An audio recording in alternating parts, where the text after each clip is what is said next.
I don't understand the issue with historical denominations like Anglicanism in this case, and why you think it's not filled and led with the Spirit, just because it's quite a solemn, more contemplative style of worship. We don't have to have loud bands and music and whatever to know the Spirit's with us. And certainly, I'm not against different styles of music. The main church I go to is more evangelical in its style, while still being Anglican. The one from the video that has kicked off all these comments is a high church that I go to sometimes, which is near my house, and I can't make it to my regular one. And I enjoy both forms of worship. But one being more contemporary with its worship style, it's still liturgical. We just have a band, more contemporary worship music.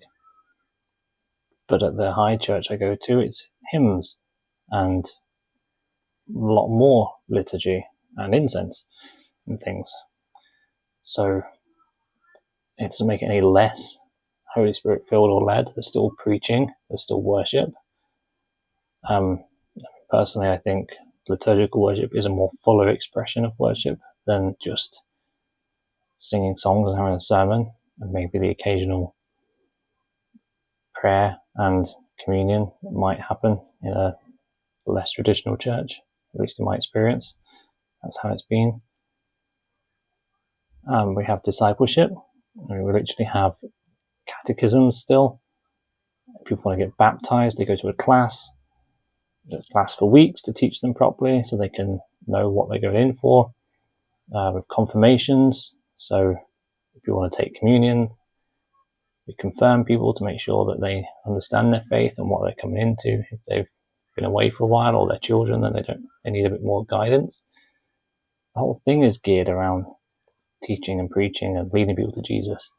The liturgy literally steps you through all the core aspects of the gospel. We read from the Old Testament, the New Testament, and the Gospels. The sermons are based around them. There's intercessory prayer every week. I don't really know why you'd think it's not got the Holy Spirit. I just don't get it. The whole thing is literally about praising God from start to finish. So if the Holy Spirit's not in that, then I don't know what is.